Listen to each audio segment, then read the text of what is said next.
was an interesting day. My first tailgate. Actually, that's not true. I went to a tailgate at Veterans Stadium. That's Well, I need you to tell the people what your experience was so that way I could tell them what my experience with you was. Well, I was a little apprehensive because you've been like, it's a lot of walking, da da da da da. It was a lot of walking, but I hung in there. I had a great time. We got down there super early. Well, actually, I thought it was going to be early, but it was packed when we got there already. Right. So we got there at 9:30? Yeah. And then we're driving around and you were like, not this lot. I didn't realize there was a whole lot game. You have to pick your lot. Because the lots are different, right? Yeah. They have different vibes. Right. They have different parties, different vibes, different music. Everything is just different. When I go in, I don't necessarily wait or try to pick a certain lot. I just go park where we can park that's going to be close to where we're walking to. I think a lot of people may not understand that when we tailgate, it's different than the average tailgate. Most people are tailgating and they go to a certain lot and that's where they stay for the remainder of the tailgate until it's time to go to the game. When we go, we're going through showcasing everything that we have with our wardrobe and we want to show off what we're wearing. So we're going from this lot to that lot to that lot to that lot. So that's what requires so much walking. Right. So for Bungee USA, it was more about showing as many people as possible what we were wearing. Right. But for everybody else, it was they were setting up their spots. Yep. And they were lot F. It was yeah, everyone says that their lot is the best. That's for sure. That's right. It was so impressive. People had the food, I think, was really different. Some people had a little hibachi set up, and then some people had a smoker and a whole thing, with a bar and a bun, and a whole arrangement. I want to know what your experience was like because you're not used to people walking up on you. You're not used to people touching you and stuff like that. So what was your experience like walking through the tailgate with our Bungee USA poncho on? Well, I was wearing, the Bungee USA poncho, number 12. And I know it was a tailgate, but for me, it was also a fashion runway. Right. Because I was in my element. The more people were turning around being oh, look at her. That doesn't usually happen to me, So they were oh, look at that. Look what she's wearing. And then I was twirling. I was posing. I was smizing with my eyes. I was trying to do a whole thing. So I was sashaying up and down the runway. It was fantastic. I was really impressed with people, I think, have really stepped up their fashion games when it comes to Eagles wear, and Bungee USA is certainly a part of that. Right. But it was really fun for me to feel I was being so stylish. Of course, I had nothing to do with it. I just put it on because you're the one who makes all the stuff. But it felt really great. You had on the Barkley piece. How did you feel in that? I just love the fact that people give it so much attention because as you already know, we talked about this already. I thought I was doing too much. So when I see people trying to, jump in this and they're congratulating us for such a great piece and they're telling us about how quality is there and how, it makes them feel inside. A lot of people are starting to experience the same thing that you experienced where people are coming up to them, asking them about these pieces and it makes people feel good about themselves. So that's the one thing that I love about, the Barkley piece or anything else that we have. Yeah. And then you have the mask on still, right? I do. On your head? Yeah. Remember we were walking through and these guys just out of nowhere were man, that's fashion. Yeah. You should show people what it is in case they haven't seen it before. Well, it's always a pain in the butt to put it back up, but it feels so good on my head that I didn't want to take it off. But you pull it down like this, it covers your neck, so that way you don't feel any cold breeze right there. And then you look at it from the side, you have the Hertz on the side, you have the Philadelphia across the front. It's just a beautiful piece. I was very, very, very, very warm in that I didn't feel anything at all when I was walking through the tailgate with this on at all. And also you weren't able to see me anymore either, unless I was standing right in front of you. Yeah. So, would you like to tell the people how you got lost? How you got lost in the abyss? I was trying to be all tough. I was I can hang. I lived through the 90s, like I can hang. And then you had the mask on, so your peripheral vision was obscured, let's say. Right. And you were talking to me, but you're bigger than me too. So you were walking, and then I'm behind you, and this guy grabbed the hem of my poncho and was like, "Oh, what is that?" So I started telling him, and then he started lifting it up, and he was like, "What do you have underneath there?" I'm like, 4 layers of clothes. What do you think? But then he started dancing with me, and I was like, okay, it's 10 o'clock in the morning. It's a little bit early for Jack Daniels. No judgment, but for me, And meanwhile, you were like 2 football fields away from me already. Yeah, because I thought you were right behind me. And then every time I would turn around and look to make sure you were there, you was like, I don't need to be babysat. I came through the 90s and da-da-da. So I thought you were good. I just kept walking. And I didn't hear you saying my name. I didn't know anything that was going on. I just know that it can get kind of wild and crazy there. And, I knew that you didn't know that, so that's why I kept checking on you. But when you said that, I was like, okay, well, it's every man for themselves now. The one time you looked away, but it was fine. They didn't mean any harm. But I thought all of the fans were great. Well, actually, not all of the fans. Okay, so I know that we were talking back and forth about this, and I know that you feel that the Eagles fans are just the best fans in the land. I do. People complain about us all the time. I think we're great. I thought everybody was in a great mood yesterday. I didn't see anything going wrong at all. I had a great time. Here's my thing. I feel like as long as you're wearing green or down with the Eagles, they're going to be the best thing to you. It doesn't matter what race you are or any of that. And that's the one thing that I love about the Eagles. They bring a variety of races together, and it doesn't matter what your race is. Everyone loves each other because we all are going for the Eagles. Yes. And on the flip side of that, the reason why they have that bad name is because of how they treat other teams and other teams' fans. And I know that you didn't see that, but you did get a glimpse of it yesterday when they were booing those people. But for some reason, there was a lot. There was more than I thought. We're talking about the Commanders fans who were there, right? They were just getting booed a little bit. That's all. But the reason why I laugh when you say they were just getting booed a little bit is because I want to take you and put you in a Commander's uniform and hear all these boos every time that you're walking down this tailgate. How would you feel about that? Because I know that you're a little sensitive. So if you were getting booed the whole time you're walking through, every 15 feet, somebody's like, boo, get out of here, throwing this at you. And how would you feel? Nobody was throwing anything that I saw. Oh, no, I saw people throwing stuff. Okay. Well, the booing, if you're at the link, that's Eagles territory. What are you doing there? Why are you tempting fate, and coming out to tailgate in Eagles country if you're a Commanders fan? Why even do that? So, you could go to the game. Once you're inside the game, you bought a ticket, you deserve to be there, whole nine. But you can't go to a tailgate in Eagles country and not expect to get a little bit of a reaction. Okay, well, I'm just going to say it like this. Mm-hmm. Same way that we were in the NFC Championship, so was the Commanders. So they had Commanders fans. They drove up. They wanted to see an entertaining game. And I feel like sportsmanship, it has to be there. And I didn't see the sportsmanship there. I'm not saying anything's wrong with the fans. I'm just trying to tell you that I kind of wish that, there was a way that we can kind of mingle and talk trash without the boos and the fights getting started. Because what happens is when you get those boos, when the person responds, in a way that they don't like, then it's a fight. The only reason why you didn't see a fight is because they didn't respond. They kept walking and they kept ignoring it.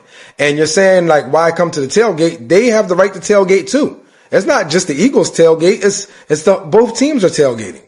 So, again, I'm not down with the Washington fans, but it's just the fact that I kind of feel like everyone should have been, in an equal situation. That's all. And I think that I actually experienced it on my own.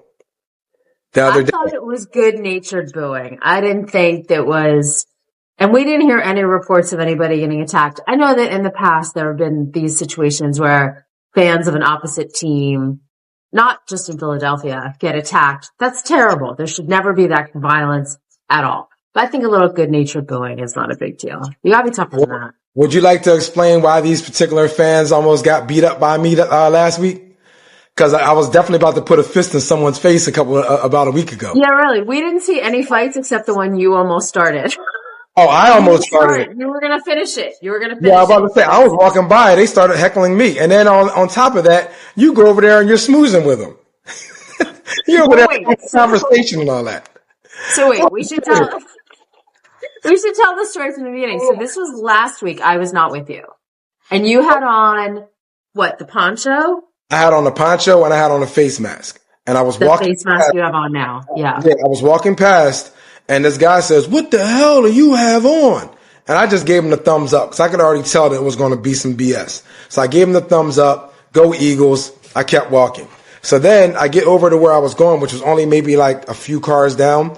I'm talking to my friends or whatever. And then when I'm getting ready to leave, he says it again. Now he has 3 or 4 of his friends with him.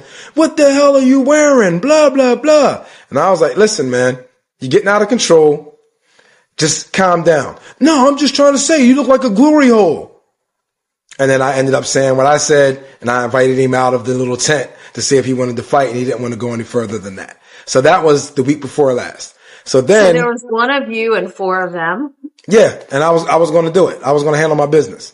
Okay, so that fight really had an impact on you, like mentally. You didn't like it at all. No, not at all. And just imagine if I was like in another state and I had on Eagles merch, and I'm hearing that every 15 steps.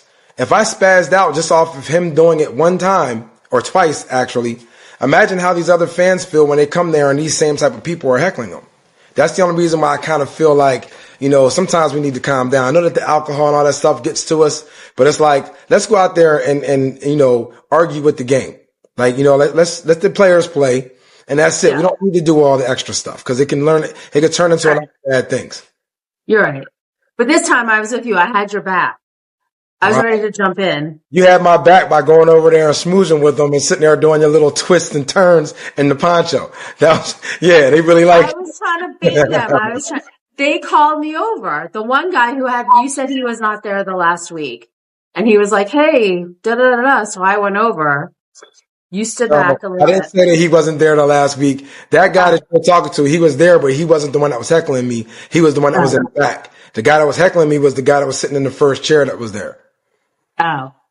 But it's all good. I mean, I just look at it. I was gonna draw them out one by one so then you could. All right, well, that's anyway, that was the only negative part, I think, right? That was the only everybody else loved it. Then they invited us into their tents. There was the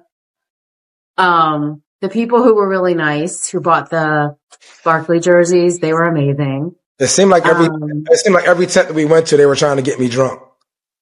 For sure. So I was getting small cups of water. Yeah. There were so many cool setups. So there was the dance floor that had the light up tiles on it. Mm. That was pretty amazing. I think one of the highlights was seeing the guys in handcuffs. When we were walking past, they were getting handcuffed and the whole wagon was out there. That was crazy. They had the paddy wagon. That was the whole thing. I'm still wondering what they did. They must have been having a hell of a time over there. And then the other people, there was a police presence for sure, right? They had the mounted police but did it feel overwhelming, the police presence? It wasn't anything that I haven't seen before, so it wasn't overwhelming to me. They always ride around on bikes. They always have the horseback police and all that. So it was nothing out of the norm for me, from what I'm used to. Yeah. I know the highlight out of this whole Eagle season and out of the whole Super Bowl run, this whole thing with Gillie. I can't believe how many people are loving Gillie, and I can't believe how many people are just now finding out who Gillie is. A friend of mine on Instagram reposted something that had been on Fox 29 of Gillie dancing when he was I guess he was live on Good Day in Westchester. Mm-hmm. And so people in Westchester maybe didn't know who he was. Anyway, a friend of mine reposted that and was like, "Hey, this guy's funny. Anybody know who he is?" And I know from you, if I didn't know you, I wouldn't know who Gillie is either. Right. But yeah, he's Gillie the King. So he's making himself known, that's for sure. Yeah. Well, I think that, this is his time. The one thing that I think that's so amazing about what's going on here is he brought Too Short song back. You know, that's an old song. It's not a new song. And now he did so much with that song with his dancing and everything. The Eagles are basically using that as a theme song now. Like, it's crazy. Yeah, I saw he was in the locker room yesterday with them. Yeah. Yeah. That's fun. But it is interesting how you can walk through the tailgate and sort of step into different cultures or time periods Right. based on the music. Like where we parked, it was like John Fogerty and I don't know, Sweet Home Alabama. Not that there's anything wrong with that. I love all that. And then, you know, a couple rows down, it was like Tupac. And you could definitely have a culture shock being at the stadium. That's for sure. Yeah. Well, what would we play? What would you play if we were hosting a tailgate party? What would you play? From what era? My era is, you know, mid to late 90s to like 2005. I'm going to be running that whole thing. You know, the 50 Cents It's Your Birthday, the Jay-Z's, the Nas's, like I'm going to be playing that era. The DMX. I heard a lot of DMX out there too, by the way. Yeah. That, you know, that era for me, but it was more up-tempoed, aggressive music that would get me like riled up to want to go to a game. Today's music is a little bit slow and depressing and sing-songy. So I can't really see myself getting hyped up and wanting to hype up my, you know, my friends off of anything new right now. I didn't hear They're Not Like Us. That would have been a good song for us. I mean, I'm the kind of person, and I know that you have to know this about me by now, but I'm the kind of person, I don't like what the mainstream does or what everyone else likes. So if I was going to be in a situation, Not Like Us wouldn't even be a song that would even be in my playlist. I don't even listen to that song. I listened to it like the first couple of days that it dropped, and I haven't listened to it since, because it's like, you know, now it's, you know, that whole mainstream vibe, and I hear it too. But don't you need a hype song that everybody knows so everybody can, I don't know what I'm doing, but like dance or sing to it or whatever? But like if I was having a tailgate party, everyone that comes to the tailgate party would be people that would be in my age range. So they would know all the songs that I was playing anyway, and they would probably get more excited off of hearing a song that they haven't heard in a while. Yeah. So. Also, it was really interesting to see all the different numbers that people were wearing. Yeah. It really, and like, obviously, people get so attached to whatever number but they're wearing, but we also, I think, look at what number they're wearing and we can maybe find out something about them too, you know? Like that amazing couple from Lancaster that we met. Mm. And he was wearing, I forget, who's the player again? Bill Berge. Yes, Bill Berge. I didn't even remember Bill Berge. We got a few requests for Bill Berge. Yeah. Definitely. I think that Bill Berge back then was kind of like how, I mean, not on the same level, of course, because, you know, we have social media and stuff, but Bill Berge kind of was like how, Kelsey was for the Eagles. You know what I mean? Like, he was really big, but like I said, he wasn't as big as Kelsey because we have social media now. So his visibility is going to be totally different. But Bill Berge was like a really good player back then. There was a couple players that was on that team. You know, you had Bill Berge, you had Ron Jaworski, Harold Carmichael, you know, Wilbert Montgomery. There was a bunch of players that back then they were really good and talented. And, you know, I think that if it was in today's time, they would be much more popular than what they are now. I think Montgomery was there yesterday, wasn't he? Was he? I don't know. I didn't, if he was. I think I saw a picture of him on the field. Yeah. Okay. I think it was Charlie Mack. I don't know. I didn't see it. I think so. I would have been. But like, how did you go about picking the numbers for the Bungie USA stuff? Like, you're wearing 20. What I try to do is I try to pick players that I think are going to either stay for a long time and retire with the Eagles, or they've already retired with the Eagles. That's the only two ways that I'm going to do it. I don't like to pick players that I'm not really sure if they're going to be there next year because it's kind of like a waste. One thing I can say that I was very lucky about, I was going to do number 7 for Reddick last year because Reddick was like dominant on the defensive side. I didn't think he was going to get traded, but he got traded. So fortunately I didn't go that route, but that would have been one of the mistakes that I would have made by trying to go into the new school things. But it's like someone like Saquon Barkley, you know, he's not going anywhere. Someone like Jalen Hurts, he's not going anywhere. But everyone kind of think that it's a possibility they can go. You never know. Yeah. But even among the legends, so we have, what do we have? 20. We have 12, which is Randall Cunningham. We have 62, Kelsey, retired. And Hurts and Barkley. Everybody wants 26 now, right? Everybody. It's well deserved, that's for sure. Yeah, yeah. So what, if you were gonna like pick one new number to get for this season, what would it be? Could be a current player or a past. People were asking me about Brown, so I may do 11. But you said anyone from the past as well? Yeah. Because I would do 92. I always love Reggie White. Yeah, but Reggie White retired as a Green Bay player. He didn't retire as an Eagle. I mean, I know people love Reggie White, but it's like he retired unless he came back and retired with the Eagles, I don't really know. So I don't want to say any false information. I don't know if he came back and retired as an Eagle or not. But honestly, the other thing that I have to let you know too is that most of my designs, I really put design work in on it. And I feel like I have to be in love with the number to make it symmetrical with the design. So sometimes 92 doesn't really flow with what I'm doing. A 66 may not flow with what I'm doing. So some of these numbers I would like to use, but I would have to probably do it on like something that's a little bit more simple than something like this. You know what I mean? So for you, it's how the number looks, not just whose number it is. It looks like I want to see how the number looks on the garment that I'm creating. Huh. Well, I think everybody wants Barkley stuff. And I feel like just from like watching a little bit of the national news today, like I think it's going to be an amazing Super Bowl game. Like it is just going to be such a huge game, but we're still the underdogs for sure. I mean, the Chiefs have won so many times recently. And I wonder, like, will the Eagles ever be an American team? Like, will we ever get to the point where, like, I feel like the Patriots and the Chiefs, like, people outside New England were rooting for the Patriots. People outside Kansas City root for the Chiefs. Even, like, the Cowboys back in the day, people outside Dallas rooted for Dallas. I don't know if it's like that yet for the Eagles. I want it to be. I think that it is like that for the Eagles.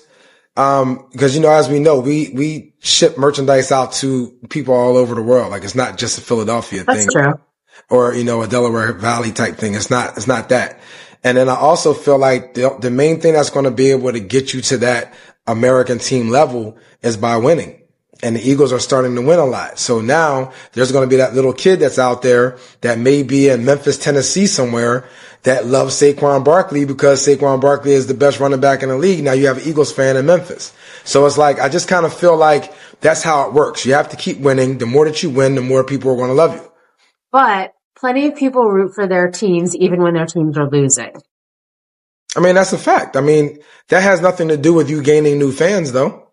You can like. So what makes it so that like you're talking about winning, you're talking about yardage, you're talking about statistics. I'm talking about emotion. There's like the emotion of like saying I'm an Eagles fan, like that says something about us. You know what I mean? Like there's a thing to it. And I don't know if it's emotional. It's not just based on whether we're winning or losing or how far Saquon's run in that game. All right, well, you're talking about two different things in my point of view. You're asking how to make it an America's team, and then you're talking about emotion. If you're an Eagles fan, you're going to be a diehard Eagles fan whether you get a winning season from them or not. They might get mad. They might say you need to fire the coach or you need to get rid of this person, but they still love the Eagles. They're going to rock out with them regardless. But if you're talking about trying to get them to the level of America's team, they have to win because that's going to make people start liking the team. Whether they're already involved with their other team, they'll say something like the Eagles are my second team. I'll still rock with them. Or depending on how you raise your kids, most kids that are coming up, they don't know about the past teams or who won before. They're looking at today. The Eagles are winning. I'm an Eagles fan. Now, one thing I can tell you is I've seen a variety of different households. My dad was the kind of person that was like, you can like whatever team you like. You don't have to be from their state. If you like this team or that team, go for it. Do what you do. But I've also seen other parents where they're like, you're from Philadelphia. You're going to like the Eagles. Period. But the thing that's funny about that is the same guy that said that to his son, he likes the Dodgers and the Lakers. How can you like the Dodgers and the Lakers, but you have to like the Eagles because you're from Philly? So, again, I just kind of feel like everyone has their own method, but at the end of the day, you get more fans by winning. It's just that simple. How many Kansas City fans do you think that they've picked up since they've been winning these Super Bowls the last 3 years in a row? Right. But also now there's a Taylor Swift component, and Taylor Swift technically has said she's an Eagles fan. So do you think Taylor Swift and her family are going to be rooting for the Eagles or the Chiefs? It's a good question. I guess we're going to have to find out. I don't know. What would you do? What would I do? I don't know. I mean, if I had a girl that was playing for a certain team, I'm the fan of my girl. You know what I mean? Like I have to rock with my girl. Even though that team may have been my favorite team, today my girl's playing, I have to rock out with my girl. I'm not going to root for someone to beat my girl up. It's not going to happen. You know what I mean? Well, all of us are going to root for the Eagles, right? So the Swifties can vote for the Chiefs if they would like. We're rooting for the Eagles. You already know she's not going to go in there with the Eagles jacket on. That's for sure. No. She would look really great in some Bungee USA, though. Just saying. Sure. For sure. The Saquon Barkley piece, she would look amazing in that, I think. Yeah. Yeah. Well, the one thing I definitely learned yesterday was like the password for the tailgate, the password for Eagles Nation. Go Birds.